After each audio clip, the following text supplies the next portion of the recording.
روزے کا اصل حاصل کیا ہے؟ اب پہلی آیت پر ہمیں توجہ دینی ہوگی.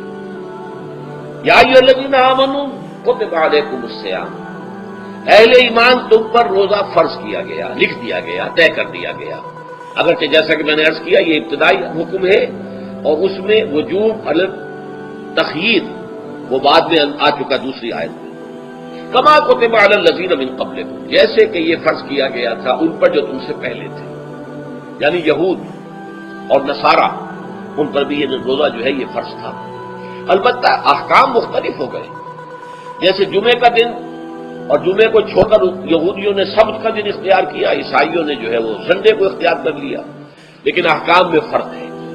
وہاں پورے سبت کے دن، ہفتے کے دن کاروبار دنیاوی مطلقاً حرام، لیکن ہمارے ہاں شریعت کے اندر آسانی پیدا کی گئی کہ صرف جمعے کی اذان سے لے کر نماز ادا ہو جانے تک وہ حرام ہے، لیکن باقی یہ ہے کہ اس سے پہلے بھی اگر کرو اور بعد میں جب فَإِذَا قُضِيَتِ الصَّلَاةُ فَانتَشِرُوا فِي الْأَرْضِ وَابْتَغُوا مِن فَضْلِ اللَّهِ، جب نماز ادا ہو چکے تو جاؤ منتشر ہو سکتے ہو زمین میں اور اللہ تعالیٰ کے فضل کو تلاش کر سکتے ہو.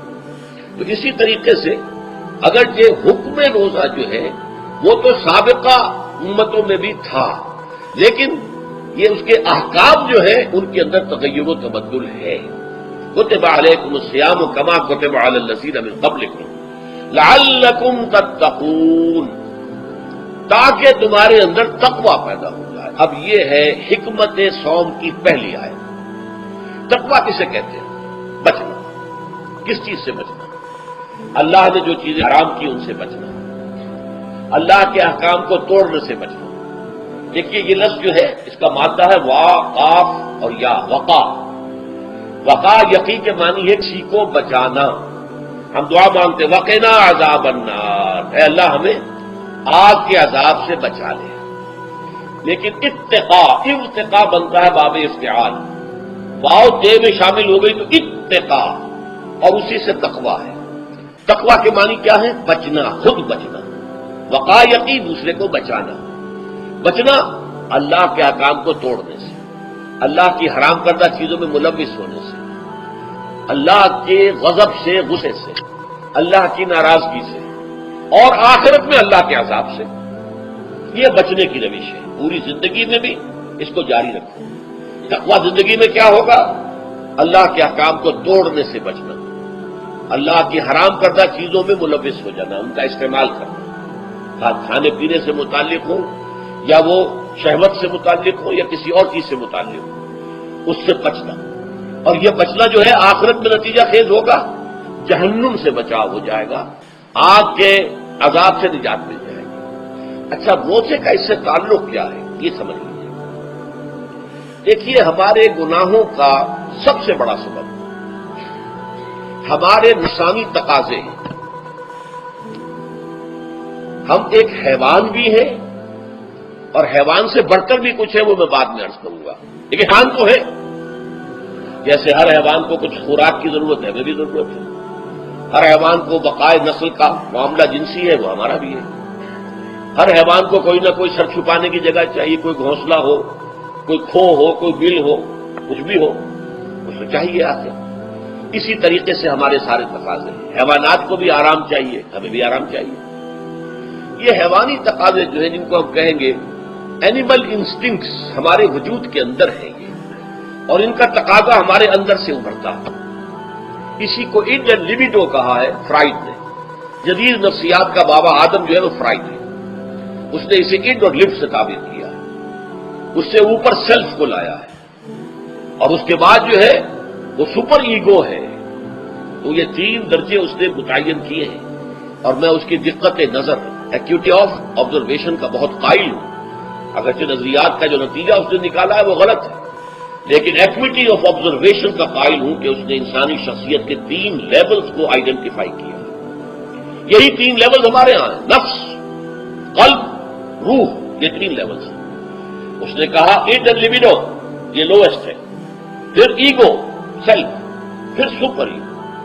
3 لیول وہ بھی مانتا، اگرچہ ان کی تعبیر اس نے غلط کی ہے، لیکن جہاں تک اڈ اور لیبیڈو کی تعبیر ہے وہ صحیح ہے. وہ حیوانی تقاضے.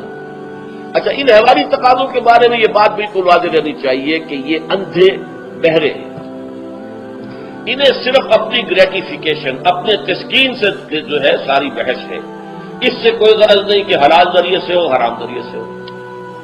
پیٹ کھانے کو مانگتا ہے بھوک کے اندر، اب آدمی جو ہے حرام کے اندر بھی بیمار بیٹھتا ہے، یہاں تک کہ خود شریعت اجازت دیتی ہے کہ اگر جان پر بن جائے آدمی جو ہے وہ فاقے سے مر رہا ہو تو وہ کوئی حرام چیز کھا کر بھی اپنی جان بچا سکتا ہے، لیکن عام حالات میں نہیں۔ لیکن ہو سکتا ہے ہمارا چٹخارا جو ہے وہ حرام کی طرف ہمیں لے جائے، کسی کو واقعتاً اللہ نہ کرے کہ سور کے گوشت کا چسکا لگ جائے، وہ اس کے بغیر بچتا ہی نہیں، کھاتا ہے، شراب کی عادت ہو تو پیتا ہے، یہ نہیں۔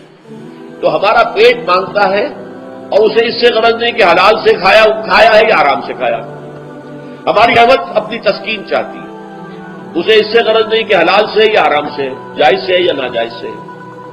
اسی طریقے سے ہمارے تمام تقاضے جو حیوانی ہیں، ایک تو یہ کہ بہت زوردار ہیں، اور چونکہ وہ اندھے بہرے ہیں لہذا جو قرآن میں کہا گیا ان النفس لامارۃ بالسوء، یہ نفس تو بدی کا حکم دیتا ہی ہے، یہ گویا کہ اس کے اندر رجحان جو ہے انہیرنٹ ہے کہ وہ بدی کی طرف انسان کو ترغیب دلاتا ہے، چاہے وہ اپنی ضروریات سے متعلق ہو، چاہے اٹخاروں سے متعلق ہو، چاہے جو بھی لذت اسے درکار ہے اس سے متعلق ہو، چاہے وہ جنسی لذت ہے اور چاہے وہ طعام کی، یعنی جسے ہم کہتے ہیں کہ انسان جو ہے وہ اپنے پیٹ اور فرج کا غلام بن کر رہ جائے، اس لیے کہ جو تقاضا بھی آیا ہے اس کو وہ پورا کر رہا ہے۔ یہ جو کیفیت انسان کی ہے، اس کے لیے ایک مشق جو ہے وہ روزہ فراہم کرتا ہے۔ روزے کے آپ نے 12، 13، 14 گھنٹے کا بھی روزہ ہوتا ہے، بعض جگہوں پر 16، 17 گھنٹے کا روزہ ہوتا ہے۔ اس عرصے میں آپ اپنے نفس کو حلال چیزوں سے بھی روکے رکھتے ہیں۔ اس منہ گھوڑے کو، منہ زور گھوڑے کو جو ہے آپ اس کی لگام کس کر رکھتے ہیں کہ حلال بھی نہیں کھانے دے رہے، بھوک لگی ہو یا کھانا بہترین موجود ہے نہیں کھا سکتے، اللہ کا حکم نہیں ہے، اللہ کی اجازت نہیں، شدید پیاس ہے، بہترین مشروبات فریج میں رکھی ہوئی ہے، نہیں کھا سکتے، نہیں پی سکتے، جائز نہیں ہے، حالانکہ حلال ہے، حرام نہیں ہے، بیوی موجود ہے، یا جیسے کہ لونڈیوں کا معاملہ ہوتا تھا لونڈی موجود ہے، لیکن نہیں، آپ اپنی شہوت جو ہے وہ اس سے پوری نہیں کر سکتے۔ یہ پابندیاں نفس کے اوپر لگانا یہ ایک مشق ہے، یہ ایک ریاضت ہے۔ اس ریاضت کا حاصل یہ ہونا چاہیے کہ انسان بقیہ 11 مہینوں میں اپنے آپ کو حرام سے تو بچائے نا، یہاں وہ حلال سے رکا ہوا ہے اللہ کے حکم سے، کہ حلال چیز بھی نہیں کھا رہا، دن بھر نہیں پی رہا، دن بھر نہیں اپنی کوئی شہوت پوری کر رہا، دن بھر حلال ذرائع سے بھی، تو اس سے اس کے اندر یہ ایک اس کو ہم کہیں گے سیلف کنٹرول پیدا ہو جائے، اپنے نفس کو قابو میں کر لے۔ یہ گویا کہ اس کا سب سے پہلا اس روزے کی ریاضت، روزے کی مشق کے حوالے سے یہ اس کی حکمت ہوئی کہ اس سے کے ذریعے سے انسان میں سیلف کنٹرول پیدا ہونا، ضبط نفس۔ یہاں پہ تھوڑی سی میں وضاحت کر دوں، رہبانیت کے اندر آپ کو معلوم ہے کہ سیلف اینیہیلیشن، انگریزی الفاظ جو ہیں وہ زیادہ بعض لوگوں کے لیے واضح ہوں گے، نفس کشی، نفس کو کچل دینا، ختم کر دینا، مار دینا، یہ رہبانیت میں ہوتا ہے، اسلام میں نہیں ہے۔ اسلام کا نظام بڑا متوازن ہے، ان لنفسک علیک حقا وان لزوجک علیک حقا وان لزورک علیک حقا۔ حضور نے فرمایا دیکھو تمہارے نفس کا بھی تم پر حق ہے، اسے مناسب حد تک آرام دینا بھی تمہارے ذمے ہے، اسے غذا بہم پہنچانا بھی تمہارے ذمے ہے، فرق صرف کیا ہے حلال سے ہو حرام سے نہ ہو، اس کی شہوت کو پورا کرنا بھی تمہارے ذمے ہے، فرق صرف کیا ہے جائز راستے سے ہو حرام سے نہ ہو۔ اس کا نام ضبط نفس ہے، سیلف اینیہیلیشن، نفس کو کچل دینا۔ یہ جو تپسیاں جو ہیں ہندو سادھو کرتے رہے ہیں، اور جو سب سے زیادہ معاملہ جو ہے وہ جو راہب ہوتے تھے حضرت مسیح علیہ السلام کے پیروکاروں میں، انہوں نے تاریخ کے اندر جو مثالیں دی ہیں اس کا جو ہے اندازہ کرنا مشکل ہو جاتا ہے کہ کس درجے وہ لوگ اپنے نفس کو چل رہے تھے، جس کا قرآن مجید میں سورہ حدید میں ذکر بھی ہے۔ اکثر لوگ تو پابندی نہیں کر سکتے تھے، اپنے اوپر پابندیاں لگانے کے بعد غلط راستوں پر بھی چل پڑتے تھے، لیکن جو لوگ ان پابندیوں کو نبھاتے تھے وہ کس انتہا تک جاتے تھے۔ کبھی آپ جو ہے ہسٹری آف کرسچن موناسٹسزم پر جو تاریخ کی کتابیں لکھی گئی ان کو پڑھیں تو اندازہ ہوگا۔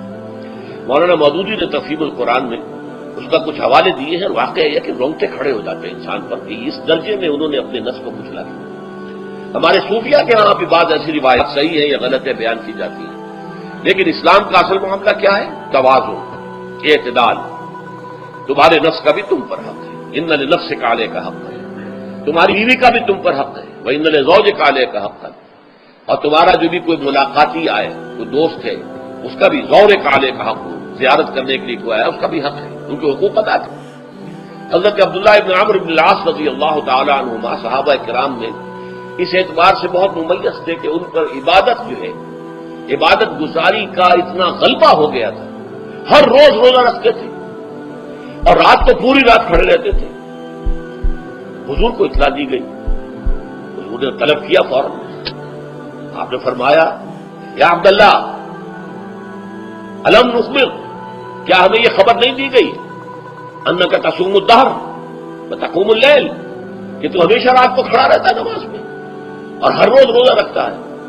اب ظاہر بات ہے حضور کے حضور میں جھوٹ کیسے بولتے؟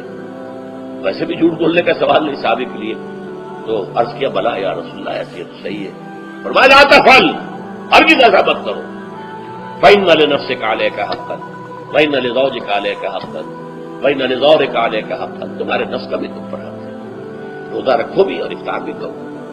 بہترین روزہ جو ہے وہ حضرت داؤد علیہ السلام کا تھا، ایک دن روزہ رکھتے تھے، ایک دن افطار کرتے تھے۔ لیکن یہ ہے کہ آپ ہفتے میں 2 دن روزے حضور کے ہیں، سوموار کو اور جمعرات کو، مہینے میں 3 روزے، یہ ہے، اس میں گویا کہ سنت پر عمل بھی ہو جائے گا۔ لیکن یہ کہ ہمیشہ روزہ رکھنا، بلکہ یہاں تک کہا گیا ما صام من صام الدہر، جو ہمیشہ روزہ رکھتا ہے اس نے کوئی روزہ رکھا ہی نہیں۔ کیا مطلب؟ یہ تو اس نے اپنی ہیبٹس بدل لی ہیں، ہیبٹس ہو گئی ہیں یہ کہ سارا دن بھر نہیں کھانا، صبح کھانا شام کو کھانا، بس یہ تو اس نے اپنی ہیبٹ بدل لی ہے، روزہ ہیبٹ بن گیا اس کا۔ ما صام من صام الدہر، جس نے ہمیشہ روزہ رکھا اس نے کوئی روزہ رکھا ہی نہیں، اس لیے کہ روزہ تو در حقیقت اس شخص پر شاخ گزرتا ہے جس کو عادت ہے دن میں کھانا کھانے کی، اس کو دن کے اندر 3 کھانے کھانے کی عادت ہے، تبھی تو وہ شاخ گزرے گا۔ اگر وہ عادت ہی آپ نے بدل لی ہے تو ظاہر بات ہے کہ پھر روزے کی جو برکت ہے وہ تو ظاہر نہیں ہوگی۔ تو بہرحال اس اعتبار سے غور کیجئے کہ یہ پہلا حکم جو ہے روزے کا، لعلکم تتقون، تاکہ تمہارے اندر تقوی پیدا ہو جائے، اپنے نفس پر کنٹرول پیدا ہو جائے۔ اس کو یوں سمجھیے کہ یہ ایک بڑا منہ زور گھوڑا ہے، ہمارا جو نفس ہے، ہمارا جو جسم ہے، حیوانی نظام، اس پر ہماری خودی یا ہماری انا یا ہماری ایگو یا ہمارا سیلف، یہ اس پر حکمران ہے، اس کا گھوڑے کا سوار ہے۔ اب اگر گھوڑا منہ زور ہے اور سوار کے قابو میں نہیں ہے تو کیا نتیجہ نکلے گا؟ اب وہ گھوڑے کے اختیار میں ہے، سوار صاحب کی جان جو ہے وہ جا کر پٹک دے، کہیں کسی کھائی میں گرائے، کسی اور جگہ گرائے، وہ تو گویا کہ اس کے رحم و کرم پر ہے۔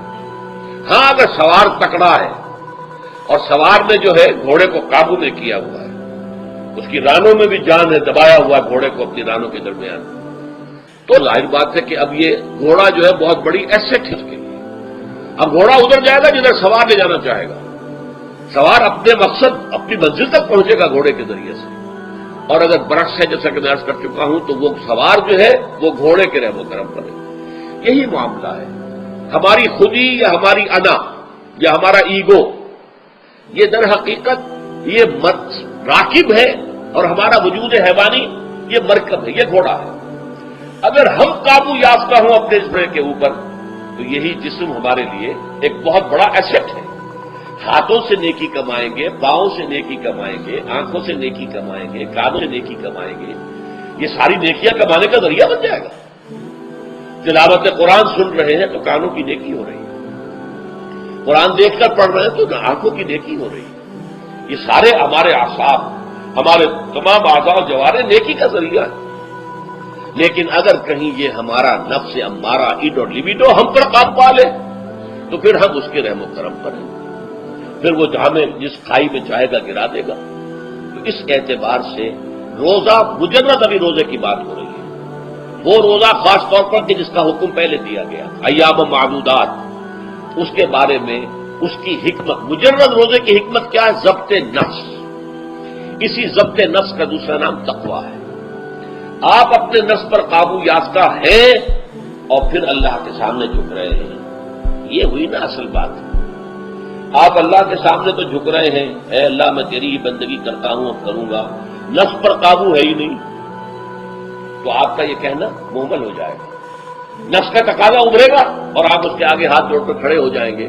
تو گویا کہ جو آپ نے کہا تھا ایاک نعبد و ایاک نستعین، اس کی پیروی کرنا، اس کو پورا کرنا، اس کا تقاضا بجا لانا آسان کام نہیں ہے۔ جو بھی گویا مسلمانوں پہ لرزم کہ دانم مشکلات لا ادارہ، تو روزہ مجرد روزے کی غرض و غایت تقویٰ یا ضبط نفس یعنی سیلف کنٹرول، اور اس سیلف کنٹرول کے ساتھ اپنے پورے وجود کو اللہ کے سامنے جھکا دینا، یہ عبادت ہے۔